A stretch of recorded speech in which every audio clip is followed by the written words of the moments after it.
Basmalah. Bismillahirrahmanirrahim.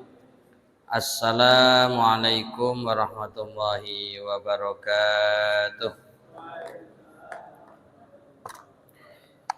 Innal hamdalillah nahmaduhu wa nasta'inuhu wa nastaghfiruh wa na'udzu billahi min syururi anfusina wa min sayyiati a'malina. May yahdihillahu fala mudhillalah wa may yudlil fala hadiyalah. Asyhadu an la ilaha illallah wahdahu la syarikalah wa asyhadu anna Muhammadan abduhu wa rasuluh la nabiyya ba'dahu amma ba'd. Gimana kabarnya para jamaah, Bapak, Ibu, sehat semuanya? Aroma sapi apa aroma kambing ini? Kok wajah-wajahnya ceria gitu loh. Ya, mudah-mudahan sapi maupun kambing membuat kita semangat, membuat barokah, membuat bahagia sejahtera, bahagia dunia akhirat. Amin ya rabbal alamin. Kita bersyukur pada Allah Ta'ala dan juga perbanyak sholawat untuk Rasulullah Muhammad Sallallahu Alaihi Wasallam yang telah mengajarkan kita kebaikan baik melalui Al-Quran maupun melalui perkataan dan keteladanan. Karena itu bentuk terima kasih kita dengan mengucapkan sholawat, ya ayyuhalladzina amanu shollu alaihi wasallimu taslima, wahai orang-orang yang beriman berilah sholawat dan salam untuknya. Karenanya perbanyaklah kita ucapkan sallallahu alaihi wasallam. Jamaah rahimakumullah, terakhir kita baca surat apa? An-Nasr. Berarti selanjutnya Al-Kafirun.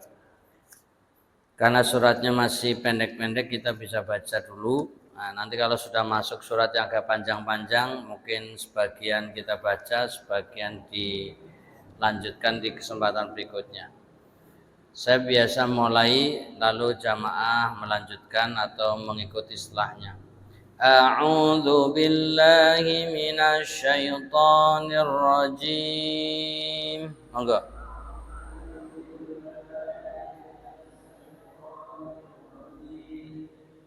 Bismillahirrahmanirrahim.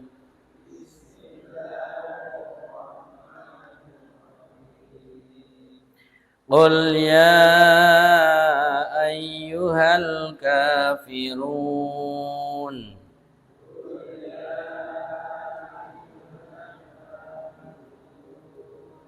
La a'budu ma ta'budun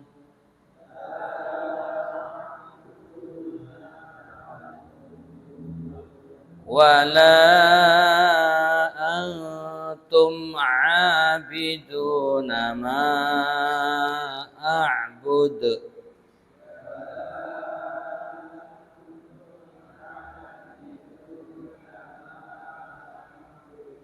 wala ana 'abidum ma 'abadtum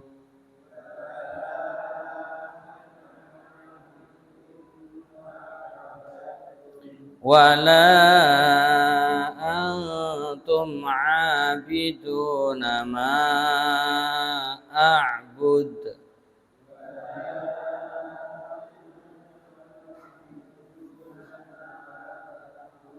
lakum dinukum waliyadin.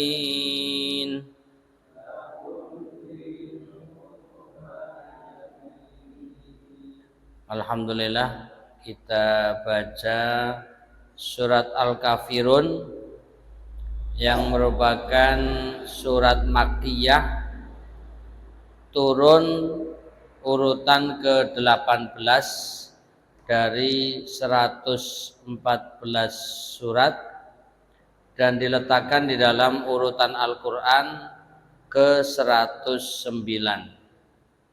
Jumlah ayat dalam surat Al-Kafirun ada 6 ayat. 6 ayat ini sudah kita baca. Mudah-mudahan mendapatkan kebaikan dan dilipat gandakan setiap hurufnya 10 kebaikan. Amin. Saya baca terjemahannya terlebih dahulu. Bismillahirrahmanirrahim. Dengan nama Allah yang Maha Pemurah lagi Maha Penyayang. Ayat 1, Qul ya ayyuhal kafirun, katakanlah hai orang-orang kafir. La a'budu ma ta'budun. Ayat 2, aku tidak akan menyembah apa yang kalian sembah. Wala antum 'abiduna ma a'bud. Ayat 3, dan kalian bukan penyembah Tuhan yang aku sembah. Wala ana 'abidum ma 'abadtum. Ayat 4, dan aku tidak pernah menjadi penyembah apa yang kalian sembah. Wala antum 'abiduna ma a'bud. Dan kalian, ayat 5, tidak pernah pula menjadi penyembah Tuhan yang aku sembah. Ayat terakhir, lakum dinukum waliyadin, yaitu ayat ke-6, untuk kalianlah agama kalian dan untukkulah agamaku. Inilah terjemahan dari 6 ayat surat Al-Kafirun. Namanya saja jelas, Al-Kafirun. Jadi kita tidak usah ragu-ragu istilah kafir, karena belakangan ini ada orang yang merasa tersinggung dengan istilah kafir sehingga maunya ganti istilah non muslim. Nanti bagi mereka nyebut kita non agama mereka gitu.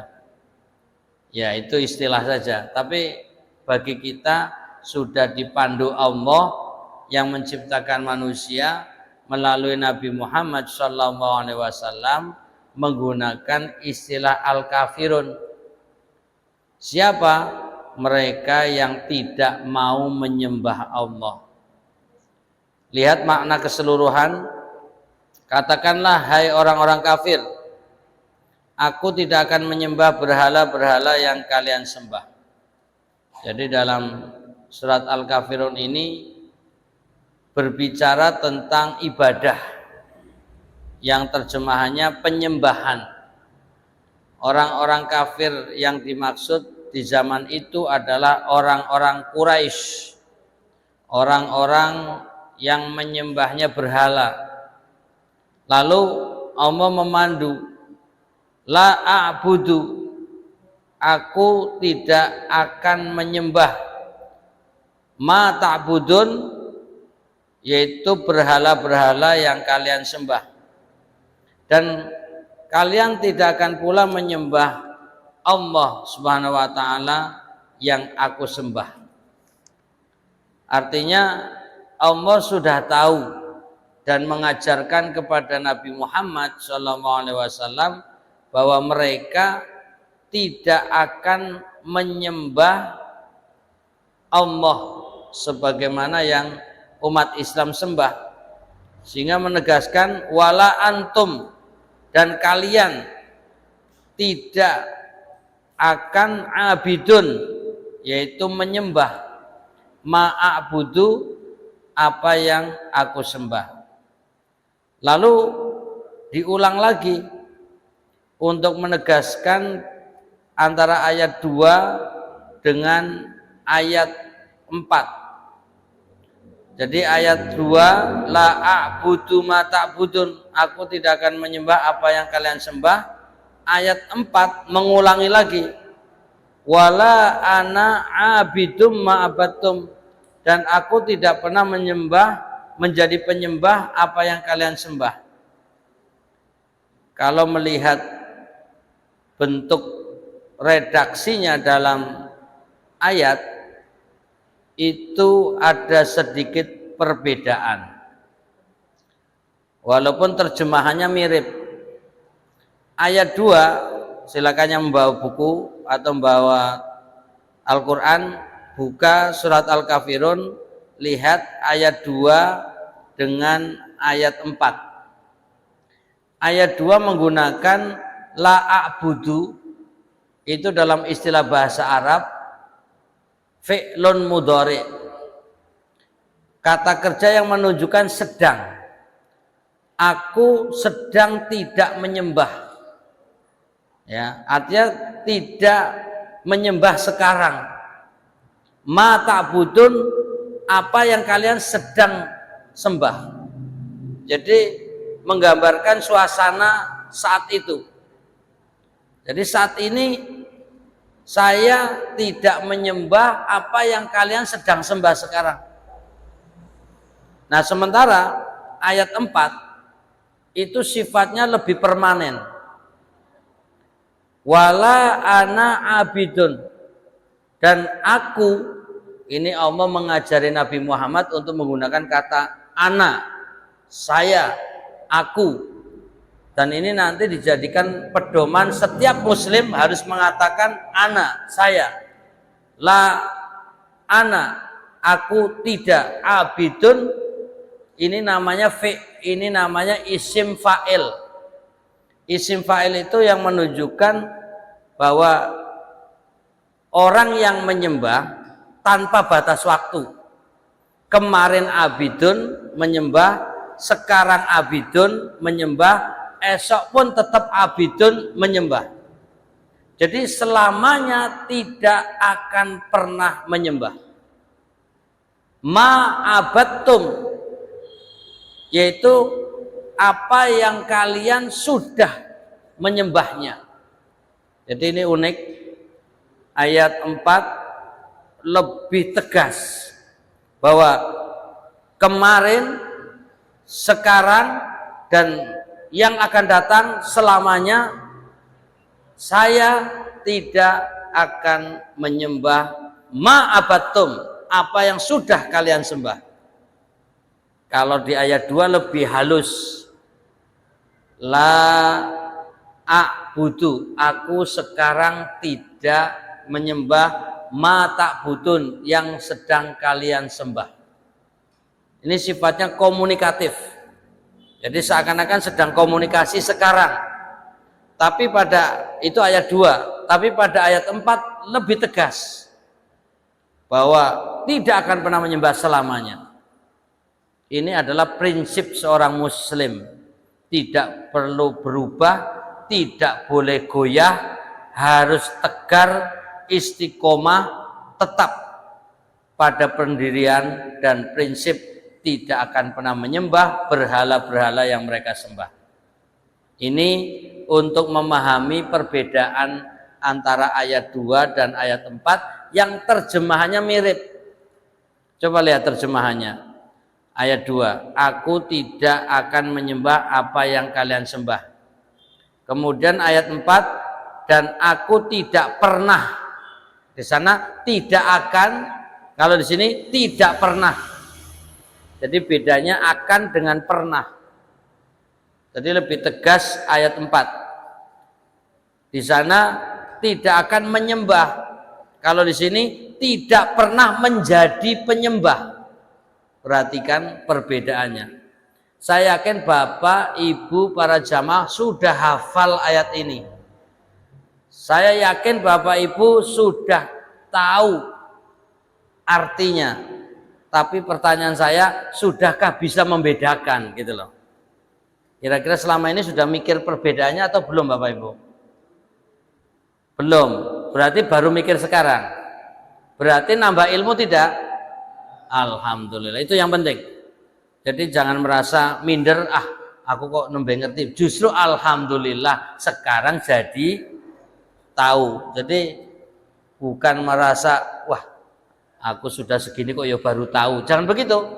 Malah alhamdulillah bertambah ilmu. Ini adalah memahami redaksi, memahami ayat per ayat. Kemudian nanti masuk pada keterangan penjelasan pada halaman-halaman berikutnya. Sementara pada ayat 3 dan ayat 5 itu persis sama. Ayat 3 dan ayat 5 itu persis sama, yaitu wala antum abiduna ma a'bud, dan kalian bukan penyembah. Ya, Tuhan yang aku sembah. Tapi di terjemahan ayat kelima ada sedikit perbedaan dalam menerjemahkan. Dan kalian tidak pernah pula menjadi penyembah Tuhan yang aku sembah. Tulisannya sama, bacaannya sama, tapi terjemahannya beda. Kenapa? Karena letaknya ayat. Ayat 3 hubungannya dengan ayat 2. Ayat 5 hubungannya dengan ayat 4. Ini namanya munasabatul ayat. Jadi keserasian ayat. Jadi Al-Quran itu betul-betul detail, betul-betul satu dengan yang lain saling terkait. Cuma seringkali kita kurang memperhatikan. Tapi saya husnudzon wajah-wajah ahli tafsir semua di sini. Ya, mudah-mudahan saking ahlinya sampai memejamkan mata. Karena merenung, tapi lama-lama saking tadaburnya mendalam, ngantuk. Tapi mudah-mudahan baru jam segini masih semangat. Masih semangat Bapak Ibu? Alhamdulillah. Masalah ada snack atau tidak urusan belakang. Kalau ada syukur, kalau tidak ada sabar. Tapi saya melirik kok ada gitu loh. Jadi tenang, bersabarlah ya. Nah, itu coba perhatikan terjemahannya bagi yang membawa buku. Kalau yang tidak ya menyimak dulu. Jadi di ayat 3 menggunakan bukan ya, dan kalian bukan penyembah. Sementara pada ayat 5 menggunakan kata kalian tidak pernah. Karena hubungannya ayat 3 dengan ayat 2 yaitu la a'budu, aku tidak akan menyembah ma ta'budun, apa yang kalian sembah. Kemudian pada ayat 3 sebagai keserasian makna, dan kalian bukan penyembah Tuhan yang aku sembah. Artinya sekalipun mereka mengakui kami ahlu ibadah, kami juga menyembah Tuhan, tapi kemudian ditegaskan kalian bukan penyembah Tuhan yang aku sembah. Perlu diingat Bapak Ibu, suasana orang Mekah saat Nabi Muhammad SAW diangkat menjadi Nabi dan Rasul, saat itu mendapatkan wahyu, orang-orang Quraisy yang di Mekah beribadah. Mereka punya keyakinan ada Tuhan. Mereka meyakini siapa yang memberi rezeki, Tuhan. Siapa yang memberi hidup, Tuhan. Siapa yang memberi pertolongan, Tuhan. Jadi mereka punya keyakinan dan menyembah Tuhan. Yang membedakan mereka pakai perantara. Mereka menggunakan patung-patung sebagai wasilah, sebagai media penyembahan. Tapi ketika mereka ditanya, kenapa kalian menyembah patung-patung itu? Mereka mengatakan, kami sebenarnya menjadikan patung ini hanyalah sebagai pendekatan kepada Tuhan. Kenapa? Karena patung-patung ini adalah simbol orang-orang istimewa. Ada Lata, ada Uzza, ada Hubal. Jadi itu nama-nama tokoh yang pernah hidup sebagai manusia baik, sebagai manusia-manusia istimewa, punya jasa, punya pengaruh di masa hidupnya. Lalu diabadikan dengan bentuk patung-patung itu. Nah, karenanya perlu kita ingat, kalau ada zaman sekarang menjadikan seorang tokoh lalu seperti mendatanginya untuk minta bantuan atau pertolongan, itu mirip. Jadi umpamanya, mohon maaf, ada orang datang ke kuburan, kuburan ini siapa? Wah, ini wali Songo umpamanya. Ini wali dulu hidupnya sebagai kiai, sebagai tokoh, sebagai manusia suci, sebagai manusia baik, lalu dikunjungi, didatangi, apapun komunikasinya, kalaupun kemudian mengatakan minta bantuan untuk bisa menyampaikan harapan dan permintaannya kepada Tuhan, itu mirip sama orang Mekah di masa itu. Sekalipun mengaku sebagai orang Islam. Nah, ini yang bahaya. Jadi hati-hati bahwa orang-orang masa lalu diingatkan Allah bahwa apa yang kalian sembah itu bukan Tuhan yang kami sembah. Jadi beda. Nah, karenanya waspadalah. Waspadalah orang-orang yang mengaku muslim tapi kok cara ibadahnya mirip-mirip seperti orang-orang Quraisy masa itu. Tapi mudah-mudahan di sini sudah tidak ada seperti itu. Tapi kalau ada, mari kita saling ingatkan, hati-hati cara seperti itu. Kembali kepada ayat-ayat ini, karena ini sungguhnya langsung berhadapan dengan orang-orang kafir. Karenanya coba kita buka lagi halaman 32. Karena kalian telah menyekutukannya dengan yang lain. Nah, ini ada kata menyekutukan, itu artinya syirik, yaitu kalian telah menjadikan berhala-berhala sebagai sesembahan kalian di samping Dia. Satu sisi yakin adanya Tuhan yang memberi hidup, Tuhan yang memberi rezeki, Tuhan yang menciptakan langit, Tuhan yang menciptakan bumi, Tuhan. Mereka punya keyakinan. Jadi orang-orang Quraisy masa itu yakin adanya Tuhan. Walaupun disebut kafir, tapi sesungguhnya mereka beriman kepada Tuhan. Nah, ini yang perlu ditegaskan. Ketika umat Islam menggunakan istilah orang-orang selain orang Islam itu kafir, ya memang mereka sebenarnya tidak percaya dengan apa yang dijelaskan di dalam Al-Quran, itu ya kafir. Walaupun mereka mengaku kami ya beriman. Jadi jangan dipikir orang Quraisy itu nggak beriman. Mereka beriman kepada Tuhan, tapi kemudian tetap saja disebut kafir. Karena keimanannya tidak sesuai dengan yang Allah kehendaki. Nah, biar tambah semangat mendengarkannya, silakan minum dulu, gitu loh maksudnya. Kalau saya biasa bertahan tidak minum nggak apa-apa. Monggo silakan. Jadi biar lebih seger. Bismillah, monggo bismillah. Saya tambahkan lagi, maka apabila kalian menduga bahwa kalian menyembah Allah, sesungguhnya kalian berdusta. Karena kalian menyembahnya dengan menyekutukannya dengan yang lain. Matur nuwun, Mas. Aku tidaklah menyembah seperti penyembahan kalian, dan kalian pun tidak akan menyembah seperti penyembahanku, yaitu mengesahkan Allah.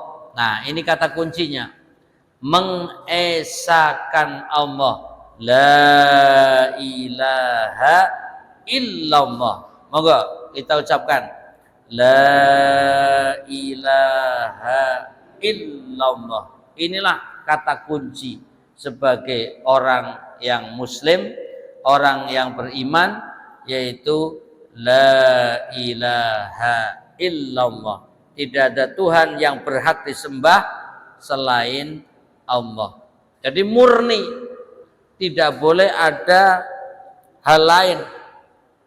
Nah, seperti ini sampai ada yang menggambarkan kalau orang mengatakan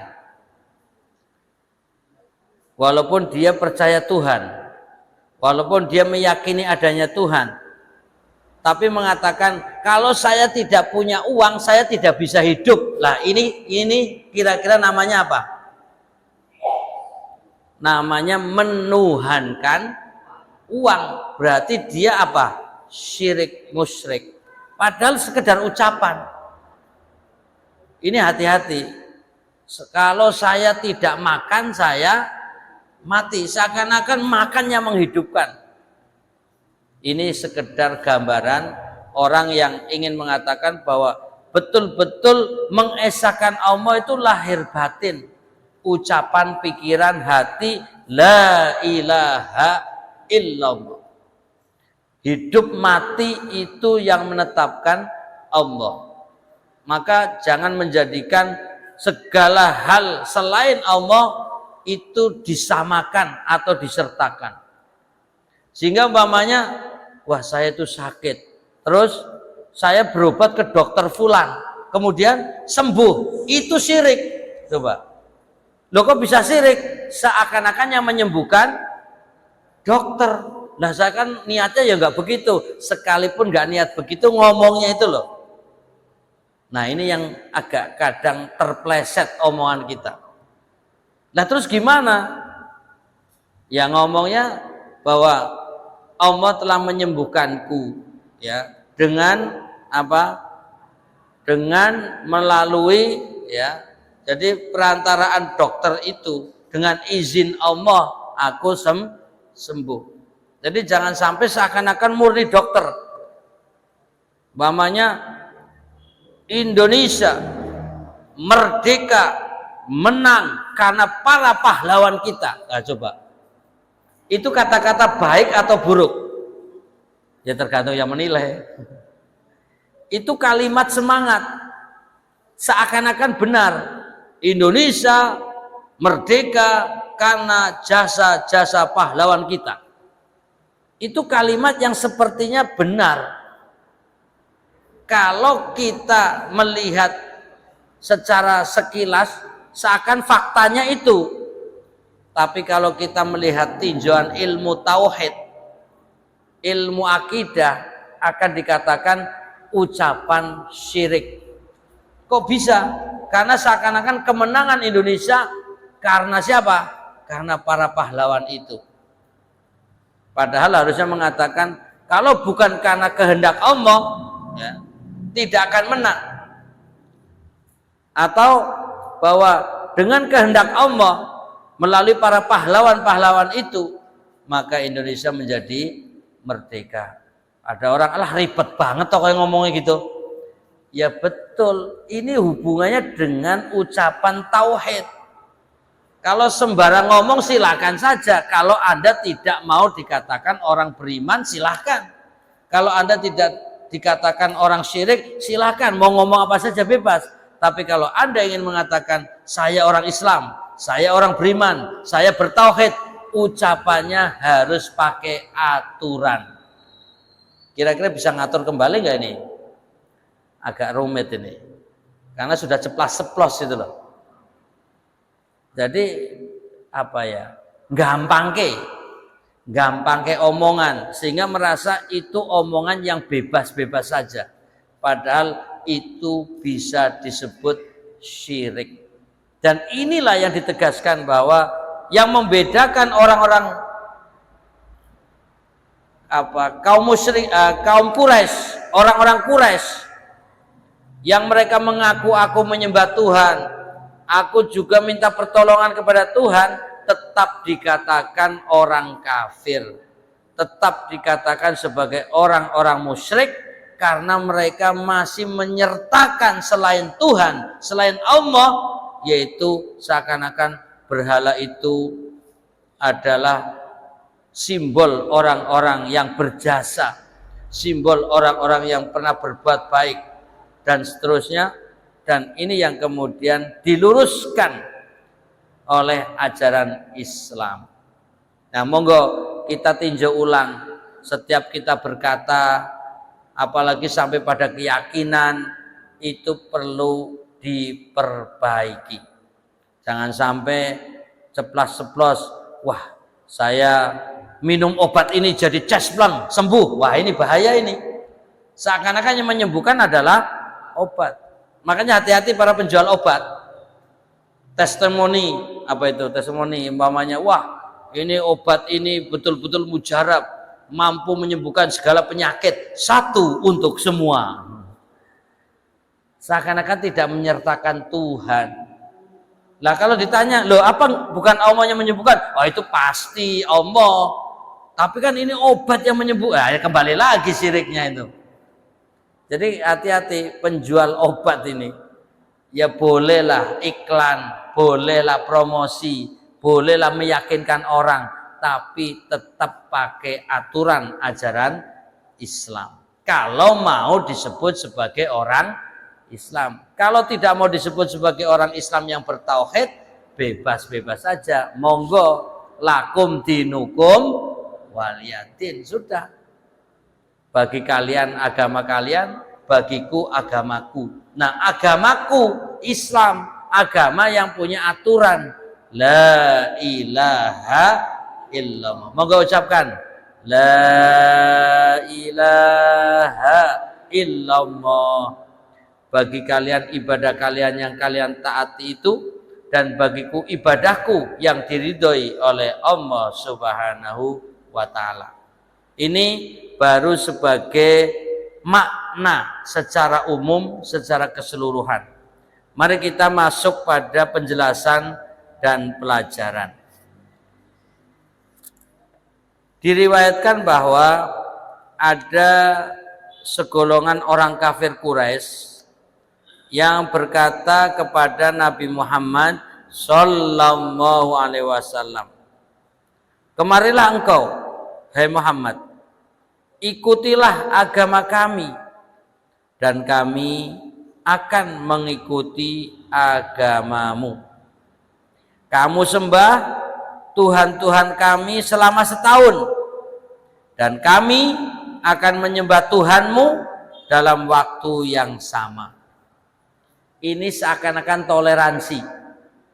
Jadi orang-orang kafir Quraisy itu mengajak damai, mengajak kerukunan, mengajak persatuan, menciptakan toleransi. Pertanyaannya, kalimat-kalimat itu baik apa tidak? Baik. Kerukunan baik, persatuan baik, toleransi baik. Tapi caranya, nah ini caranya mereka mau menyampur adukan keyakinan, sehingga mengatakan, dah kita damai saja, kami siap, orang-orang Quraisy, menyembah cara sesembahanmu. Menawarkan kepada Nabi Muhammad, dah oke deh, kami siap sholat, kami siap ibadah seperti yang kamu inginkan. Oke, setahun kami ikut kamu. Tapi ingat, tahun depan kamu yang ikut kami. Coba. Jadi maunya bagi-bagi waktu. Menurut mereka adil. Setahun kami ngalah ikut kalian, ikut kamu hai Muhammad. Sebaliknya, kamu juga ikut kami setahun. Kira-kira kalau jenengan ditawari model gitu, oke apa tidak ini? Wah, kalau tidak berarti iman jenengan kuat ini. Tapi kalau ya surah apa-apa lah, damai-damai saja. Inilah yang jadi masalah. Makanya hati-hati, kadang-kadang ada satu sisi memang baik-baik saja, tapi sisi yang lain berefek nanti timbal balik. Ini tidak bermaksud menyinggung agama lain, tapi ini fakta di lapangan. Umpamanya, tapi ini tidak sampai kepada nilai ibadah yang sakral banget, yaitu seperti halal bihalal. Ini contoh saja. Jadi halal bihalal untuk tahun ini kami menjadi panitia. Jadi non muslim gabung untuk menjadi panitia acara halal bihalal. Lalu mereka melibatkan diri dalam segala persiapan ya acara-acara yang dibuat, dan umat Islam dengan terbuka dan senang, wah mereka mau membantu kami, mau memodali, mau menyemarakan suasana. Selesai acara, berjalan baik dan lancar. Tapi kemudian pada hari rayanya mereka ingin mengatakan, wong dulu kami bantu kalian kan, sekarang boyo bareng-bareng, yuk ikut menghias, ya kan, menghias agama mereka, apapun agamanya. Mohon maaf, yang Nasrani yang hias salib, yang Konghucu bikin lampu-lampu, ya, yang warna-warni merah-merah itu lampion, umpamanya. Tujuannya kalau lampion itu biar apa itu makhluk yang besar itu namanya apa? Makhluk raksasa itu loh, menurut mereka itu. Buto hijau apa namanya itu. Jadi biar tidak datang, maka digantunglah lampu-lampu merah. Dan kadang-kadang umat Islam ya ikut-ikutan, di depan rumah dikasih lampu merah gitu. Wah, ini kan yo lagi memang hari raya mereka menyesuaikan. Nah, ini contohnya.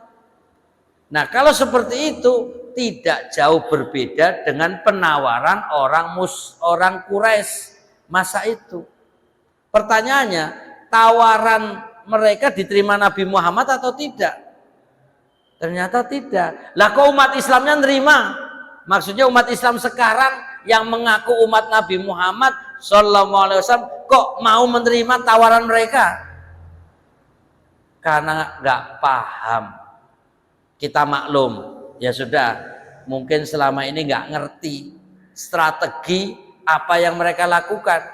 Ketika lagi masa-masa umpamanya Idul Fitri, mereka ikut menyiapkan segala urusannya. Idul Adha, bahkan nyumbang sapi gitu loh. Nyumbang sapi, ya kan? Padahal non muslim diembel-embeli pakai partai pula. Empulah apa jenenge itu partainya. Diserahkan ke masjid, dikasihkan ke pesantren, dikasihkan, oh yo pesantrennya gelem ngono lho. Pondoknya mau nerima, masjidnya mau nerima. Alasannya akan sapi, ora apa-apa, sapi kan nggak ada agamanya. Mau Islam, mau kafir, mau non muslim, podo wae sapine. Sapine memang podo wae, yang ngasih itu loh. Yang ngasih itu loh. Itu kan ketika ngasih memang untuk disembelih pada hari raya Idul Adha, pada hari raya umat Islam. Tapi ingat, nanti pada masanya akan minta pertanggungjawaban apa? Wong dulu kami sudah ngasih sapi, toblos kami gitu loh. Wong yo gak mau, sapine balik ke. Wis mati sapine, yo wange, ayo coba. Waspadalah. Waspadalah. Strateginya cukup halus, strateginya cukup jitu, modus. Tapi kok wong Islam iki sangin pinter ya apa sangin ora pinter ngono lho. Kok ya podo ditayangkan di TV, serah terima, wah sip loh.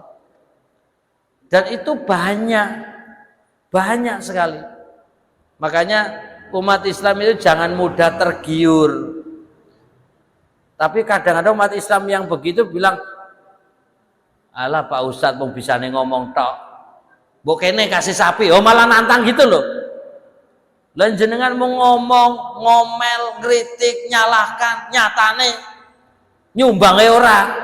Ya mendingan kono nyumbang, jelas ora sapi, ijing ngasih duit, ijing ngasih pembangunan, manfaat. Lah sampean mau ngomong tok, apa manfaatnya? Ya betul, jenengan betul, saya nggak nyumbang. Jenengan betul, mereka ngasih. Pertanyaannya, jenengan beriman apa ora? Ya beriman. Mau menjual keimanan demi apa itu namanya? Demi sapi. Yora bukan demi sapi, ini kan kemaslahatan, ini kan demi kebahagiaan masyarakat sekitar. Wis angel debat karo wong ngoten niku. Kita kalah ngomong, ya wis ora apa-apa. Yang penting kita akhirnya lakum dinukum waliyatin. Wis bagi keyakinanmu silakan kalian, tapi keyakinanku itu tidak benar. Kira-kira jenengan bisa tegas gitu enggak sih? Ketoke pas nang masjid iso lagi pas seperti ini kayaknya gampang, tapi nanti pelaksanaan di tengah masyarakat kita yang kalah. Kadang yang benar pun kalah, yang salah malah dibenarkan dan didukung oleh mereka-mereka yang menganggap sepele, padahal itu sangat besar. Apalah artinya surat Al-Kafirun diturunkan kalau bukan untuk meluruskan hal-hal yang keliru zaman itu, yang kemudian kalau kita terapkan zaman ini tetap masih berlaku. Coba lihat bukunya. Nabi Shallallahu Alaihi Wasallam menjawab, aku berlindung kepada Allah daripada aku menyekutukan dia dengan selain dia. Coba. Jadi Nabi menganggap ini adalah musyrik, ini adalah menyekutukan Tuhan. Jadi Nabi tidak tergiur dengan penawaran toleransi seperti itu. Ya alhamdulillah masyarakat kita sudah mau muslim, sudah mengakui KTP-nya Islam, tapi keyakinannya yang belum Islam, belum bertauhid murni, masih tumpang tindih antara keimanan yang sebenarnya dengan tumpang tindih keyakinan lain. Jadi menganggap hal-hal seperti itu sepele, padahal itu merusak ketauhidan seseorang. Nah kira-kira kalau ada pejabat non muslim mendonasi Masjid Nur Jamil, ngoten lho, kira-kira lho, umpama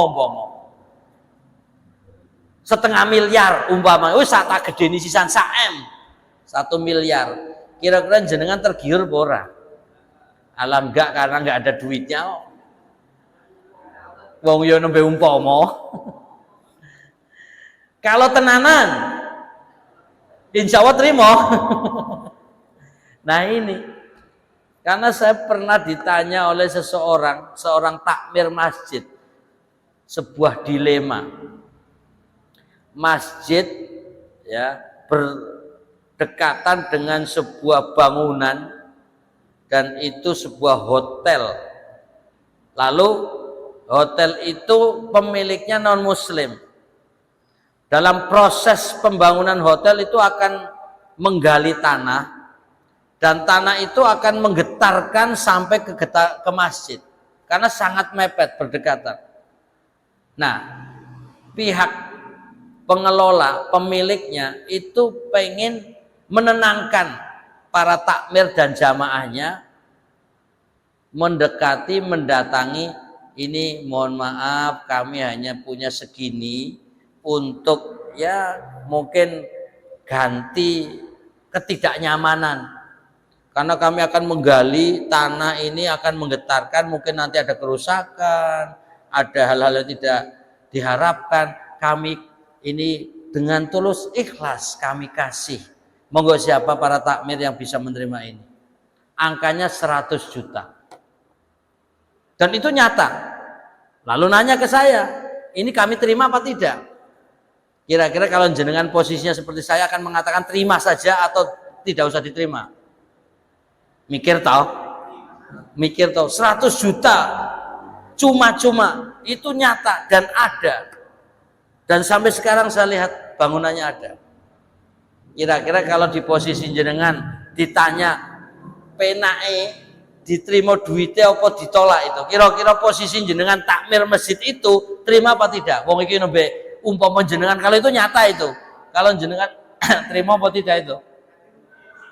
Dalam ganti rugi terima, wis ketok kan jenengan niku.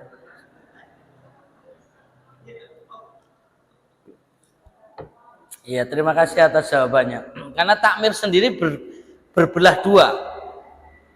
Jadi justru karena tawaran itu, takmir jadi dua kelompok. Kelompok yang menerima, toh itu ya duit halal, toh itu duit ya baik-baik saja, wong ngasih kita nggak masalah. Tapi yang lain, kelompok kedua, ya janganlah.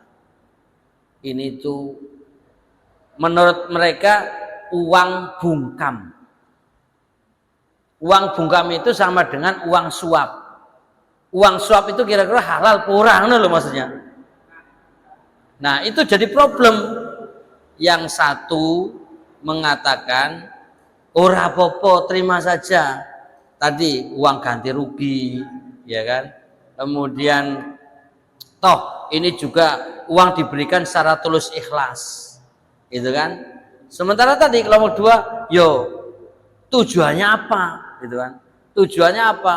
Wah ini membuat sebuah dilema. Saya juga mau menjawab tegas jadi masalah, tidak tegas jadi masalah juga. Maka kita bahas panjang lebar untuk membuat sebuah jawaban. Jadi pertama, yang ngasih siapa? Non muslim. Lalu uang itu untuk apa? Ya ngasihkannya ke takmir untuk masjid, ya pembangunan masjid untuk perbaikan. Pertanyaannya, kalau orang kafir berdonasi untuk masjid, kira-kira itu uangnya boleh nggak untuk bangun masjid? Itu loh maksudnya. Boleh apa tidak? Kalau tidak boleh berarti diterima atau tidak? Itu loh. Ngumet toh. Nah makanya, jadi itu tarik ulur, ora diterima yo eman-eman. 100 juta lumayan untuk perbaikan apa kaca yang mungkin retak-retak karena getaran, ya kan? Tembok-tembok yang mungkin jadi catnya rontok untuk ngecat, gitu kan?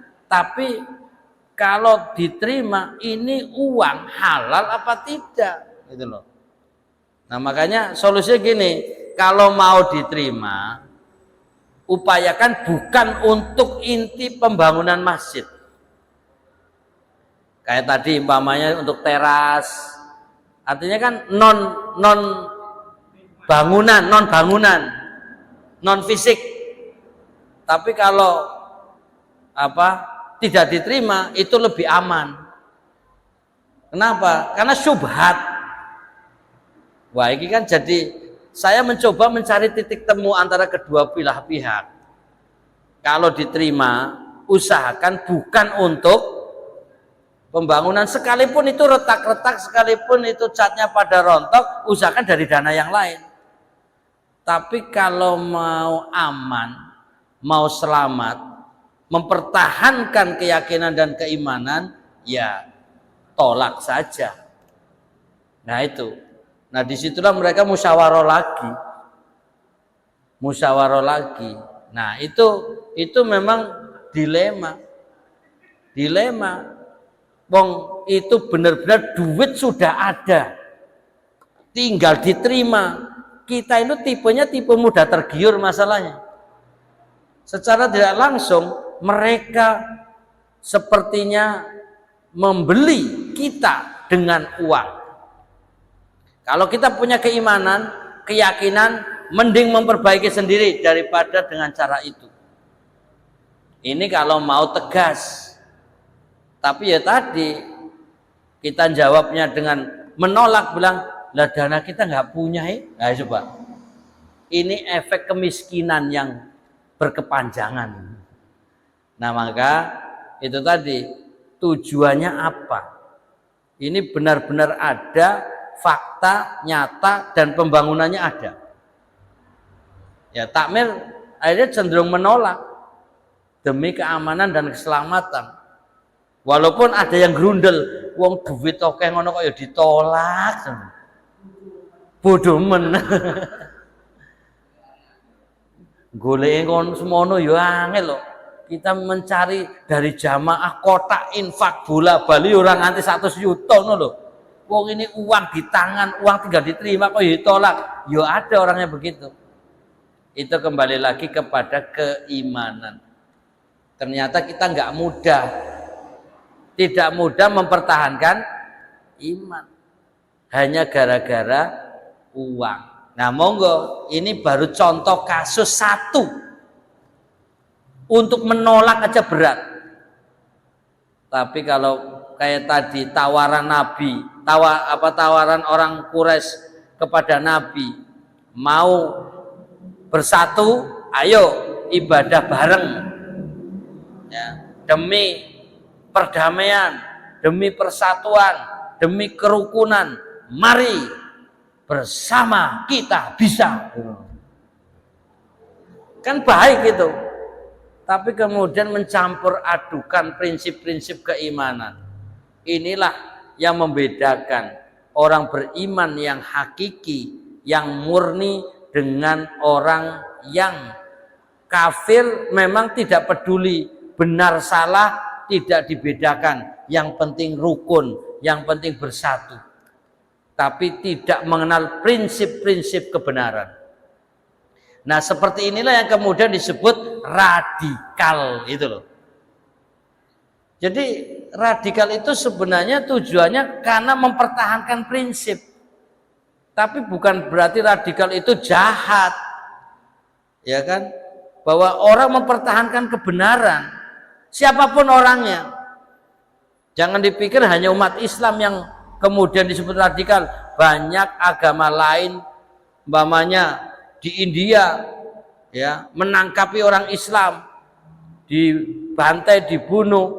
Mereka kan apa? Karena meyakini kebenaran yang mereka miliki, dan umat Islam itu musuh, maka dibantai. Itu radikal tidak? Ya sama, mereka punya keyakinan yang radikal. Jadi jangan dipikir radikal itu hanya milik umat Islam, tapi bagi mereka itu mempertahankan kebenaran. Jadi agama apapun yang diyakini, mempertahankan yang diyakini memang diperjuangkan. Apapun resikonya. Jangan dipikir hanya umat Islam. Umat Islam juga mempertahankan kebenaran. Yang mereka agamanya apapun juga meyakini kebenaran dengan mempertahankan kebenaran, dan mereka mengatakan kami siap mati memperjuangkan kebenaran kami. Jadi sebenarnya kalau bahasa radikal, semua orang yang beragama radikal kalau begitu. Tapi kenapa istilah radikal hanya untuk umat Islam? Sing salah sopo, dan apa tujuannya? Jadi kalau memang radikal dipahami sebagai orang yang berprinsip membela kebenaran, maka itu berlaku untuk semua agama. Mereka adalah radikul. Nah ini, jadi biar kita imbang. Kalau dituduh radikal, kalian juga radikal. Menuduh kami radikal, justru kalian itu tokohnya radikal. Kenapa? Karena menganggap yang kalian yakin itu benar dan menyalahkan kami, itulah radikal. Gitu. Justru yang namanya mempertahankan keyakinan itu wajib bagi semuanya, silahkan. Makanya prinsip Islam, lakum dinukum waliyadin. Ini toleran. Sudahlah, kalau kalian meyakini itu silakan. Tapi kalian juga jangan menyalah-nyalakan keyakinan kami. Itu. Jadi jangan dicampur adukan. Ibadah bersama, ya, doa bersama dengan bahasa kerukunan. Ini sudah namanya campur aduk. Jadi kalau kita lagi membaca seperti ini, kita ya harus mengikuti alur ayat. Harus mengikuti keinginan Allah. Tapi seringkali kalau kita mau mengatakan seperti ini dianggap takut, ini nanti dianggap tadi radikal, dianggap ini ajaran yang menyesatkan. Nah kalau begitu mau percaya Al-Quran atau tidak? Kalau tidak percaya Al-Quran ya silahkan. Tapi kalau mengakui kebenaran Al-Quran ya harus diyakini apa yang dikatakan Al-Quran. Pertanyaannya, siap nggak mengikuti Al-Quran? Kurang tegas. Percaya nggak Al-Quran benar? Mau nggak mengikuti Al-Quran? Nyatakan sendiri sudah. Jadi masalahnya kita ini agak takut-takut gimana gitu. Karena wah ini kok tegas banget, mengerikan, membahayakan. Bukan itu. Kami juga toleransi. Kami tetap mengangkat kerukunan, mengangkat perdamaian. Islam itu agama damai. Islam tidak mengajarkan peperangan kecuali untuk mempertahankan, tidak mau memulai sebelum mereka betul-betul menyerang itu. Dan Islam mengajak kebaikan.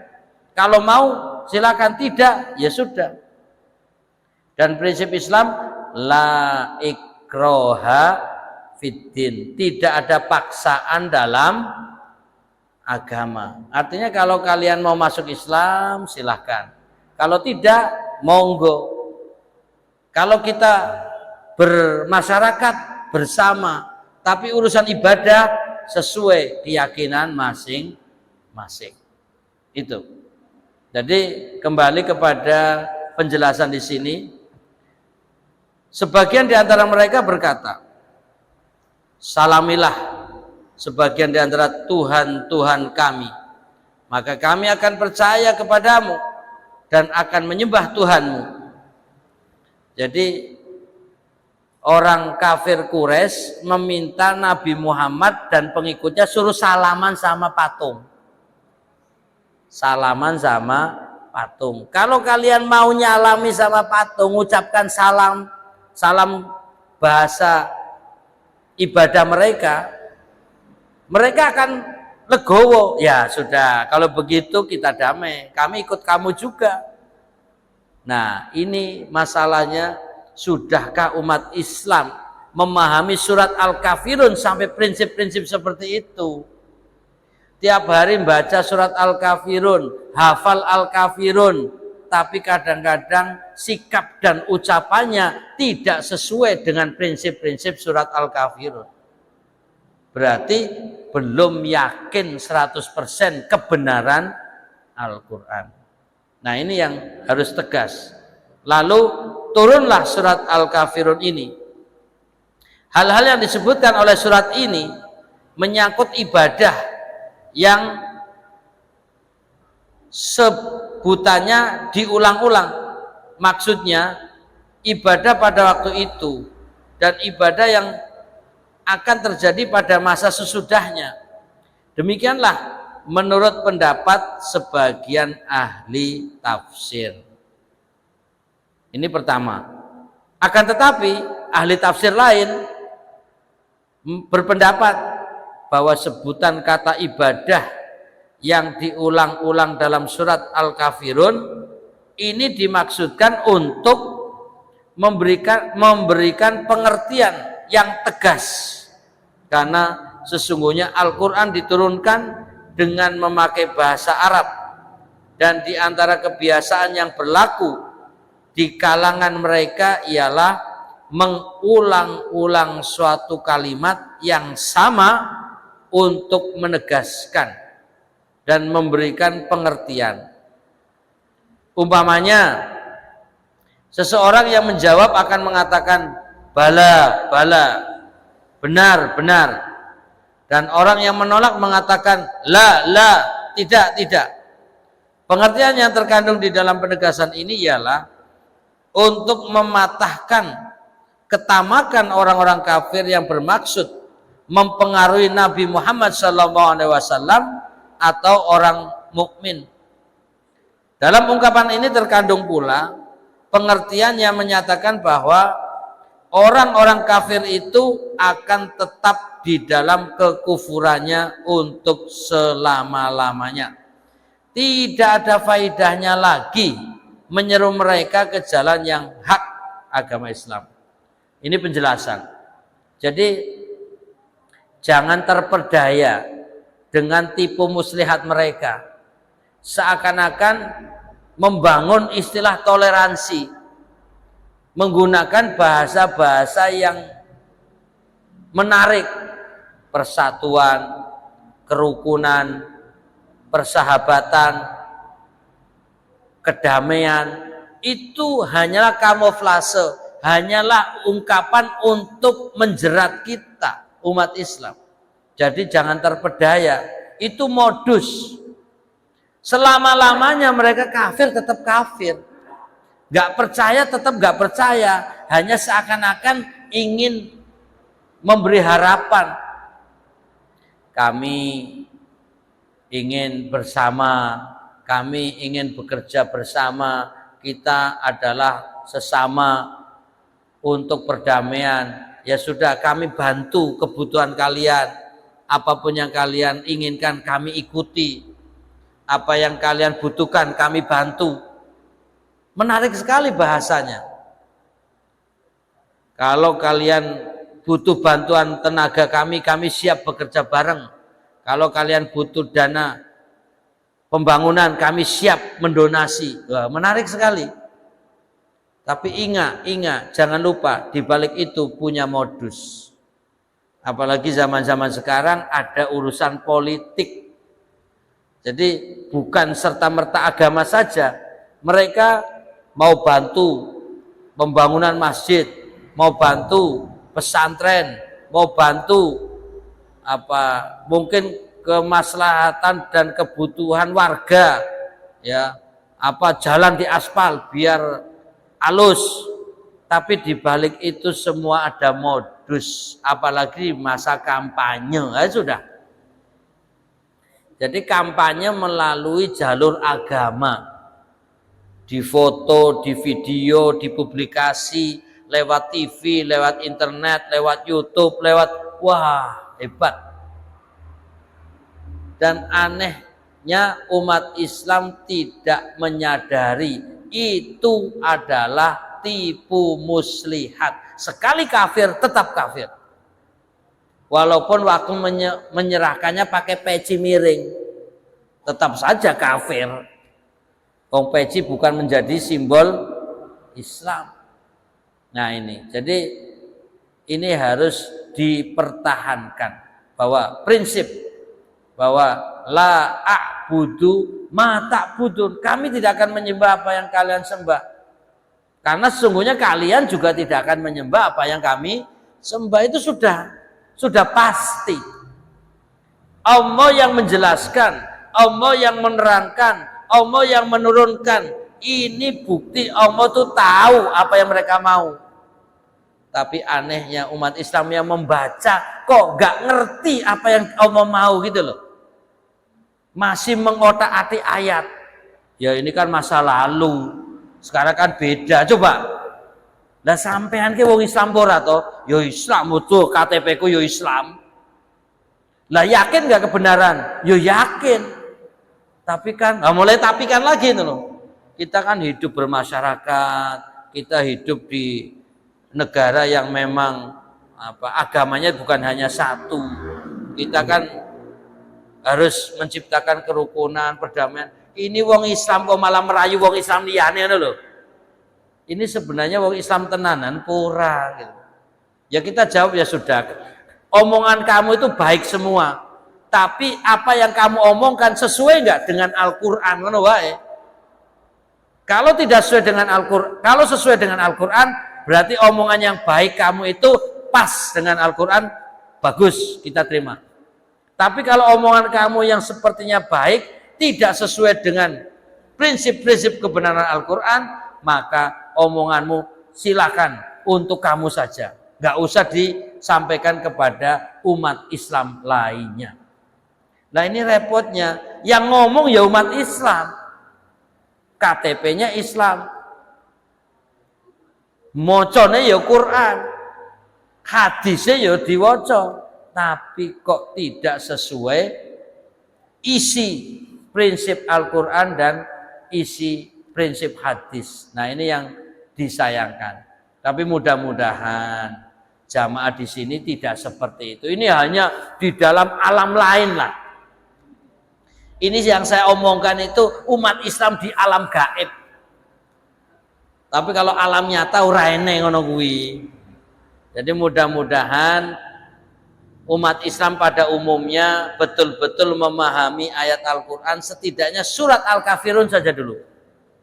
Prinsip-prinsip kebenaran bahwa apa yang kita yakini harus kita kuatkan, kita imani, dan kita juga harus yakin sesungguhnya orang kafir akan tetap pada kekafirannya, kecuali kalau Allah memberi hidayah dan petunjuk. Tapi juga kita tidak boleh berkata kasar, kita tidak boleh menyalah-nyalahkan mereka, kita tidak boleh menghina Tuhan mereka, kita tidak boleh membenci dengan kata-kata kepada mereka. Tetap keyakinan kita dalam kebenaran dan kita menghormati mereka sesuai keyakinan. Itulah yang dianjurkan. lakum dinukum waliyadin. Agama kalian bagi kalian, bagiku agamaku. Itu prinsip. Lalu la ikraha fiddin, tidak ada paksaan dalam agama. Lalu dalam menyampaikan dengan cara prinsip hikmah. Jadi ud'u ila sabili rabbika bil hikmah.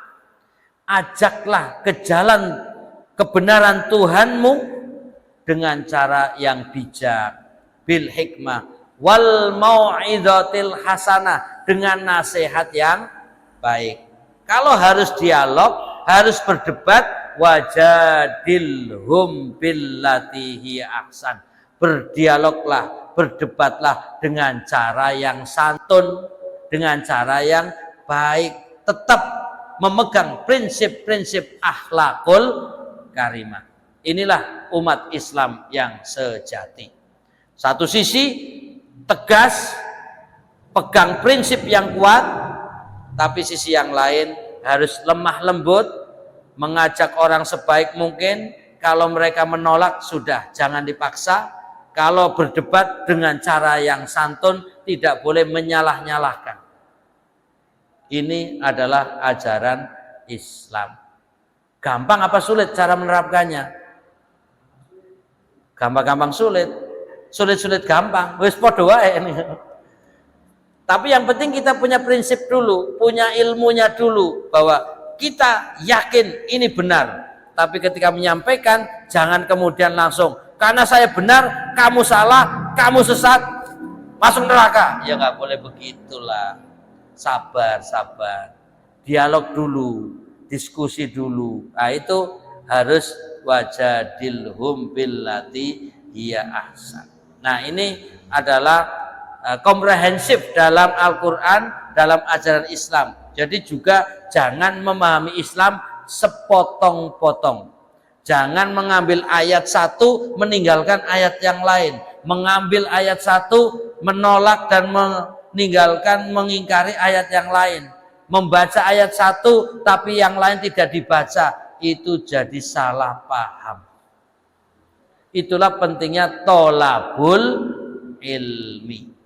Nah, mudah-mudahan malam ini bagian daripada proses mencari ilmu yang benar. Mudah-mudahan bermanfaat. Allahumma amin.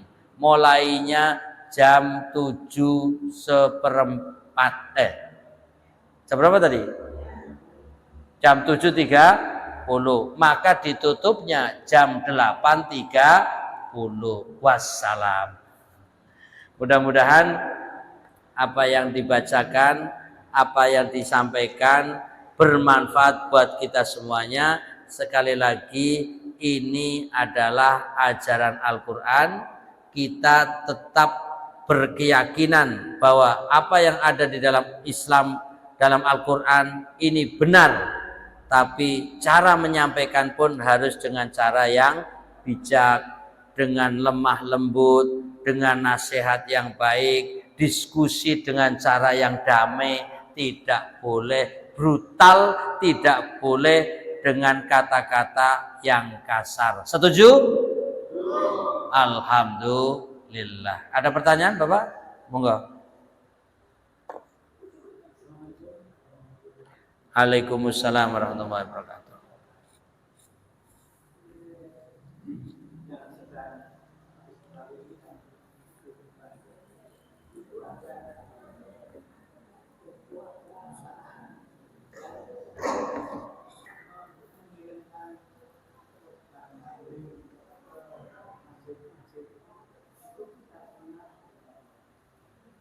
Toko yang ngirim siapa, Pak? Non muslim. Oh iya iya iya.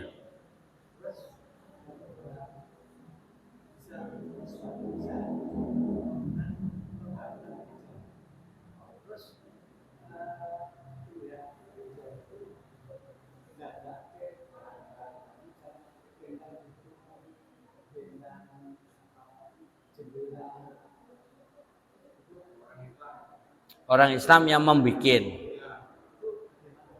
Baik. Baik, singkat.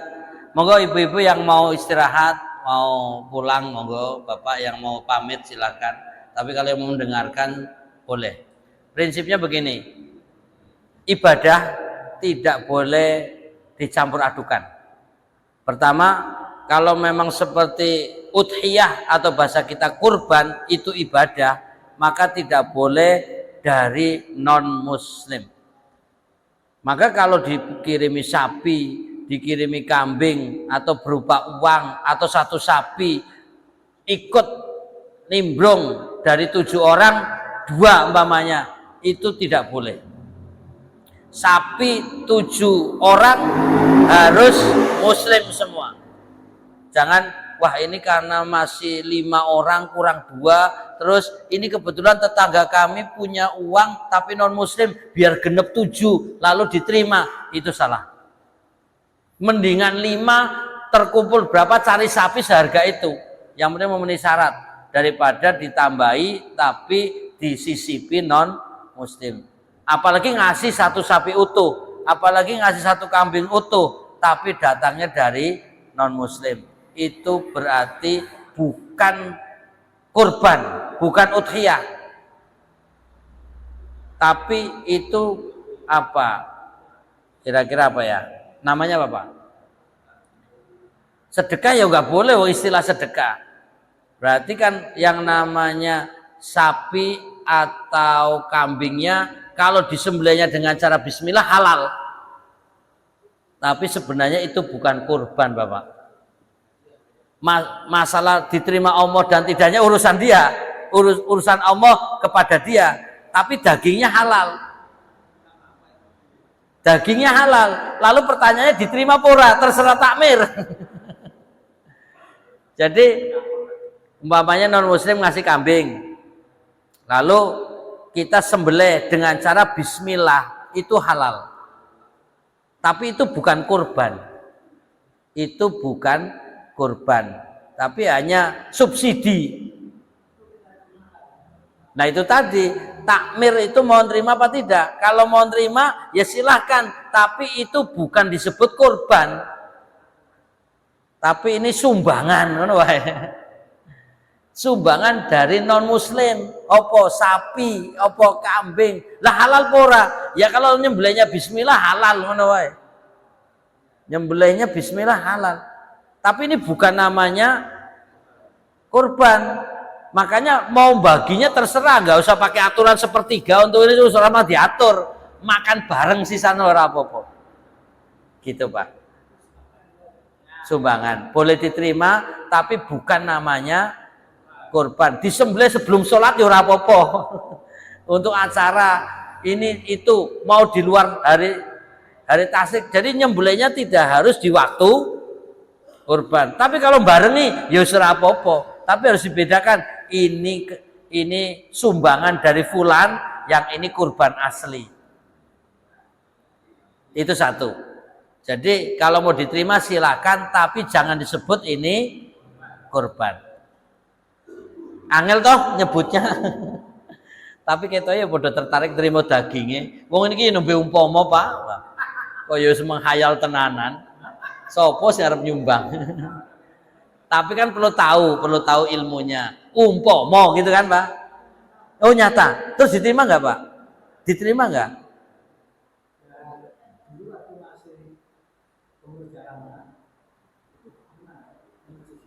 Nyambung nggak? Artinya satu sapi atau satu kambing atau gabungan dengan yang lain? Satu kambing. Ya sudah, itu ibaratnya sumbangan, bukan kurban sebenarnya. Karena kurban syaratnya harus orang Islam. Ya sudah, Pak, sudah dimakan toh dagingnya? Halal, Pak, insya Allah. Ya, tapi jangan disebut kurban itu loh, Pak. Ya, sumbangan. Ya wongnya ya seneng juga. Wah, aku kurban ya sekarangmu gitu. Itu tapi harus dititeni, ini kambing sumbangan bukan kurban. Itu satu. Kedua, membuat simbol-simbol agama lain. Umat Islam tidak boleh terlibat. Umat Islam harus punya prinsip. Wala ta'awanu 'alal itsmi wal udwan. Jangan tolong menolong dalam urusan dosa. Apalagi ya permusuhan. Artinya apa? Itu simbol untuk disembah mereka. Lalu kita bikin sama dengan kita membantu untuk kesyirikan. Maka tukang juga jangan asal nerima order. Wah, iki masalahnya menggiurkan. Bikin jendela dikasih simbol-simbol lumayan duitnya itu kan. Wah, masalahnya kalau cuma terima dari yang lain itu duitnya kurang banyak gitu kan. Kalau ini bisa kita terima duitnya banyak. Itu kalau golek duit nggak mikir halal haram ya monggo. Tapi bagi orang tukang yang berprinsip ini halal, ini tidak halal, harus menolak. Tapi kan eman-eman harus menolak kalau memang jenengan orang beriman gitu. Kalau jenengan masih terima, mohon maaf, itu keimanan yang belum sempurna. Berarti menganggap itu dianggap hal-hal yang tidak penting, padahal itu prinsip agama. Karenanya kalau suruh membuat simbol-simbol agama selain Islam, tinggalkan, jangan diterima, cari orderan lain. Itu tegasnya. Tapi kalau masih ngeyel, ya sudah, karepmu itu aja. Dalam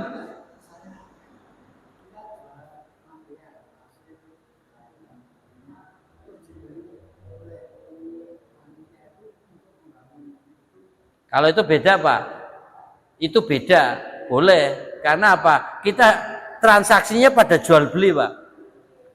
Saya jualan pasir atau jenengan jualan kasir, kan jual pasirnya, tidak untuk itu transaksinya pada jual belinya itu, boleh.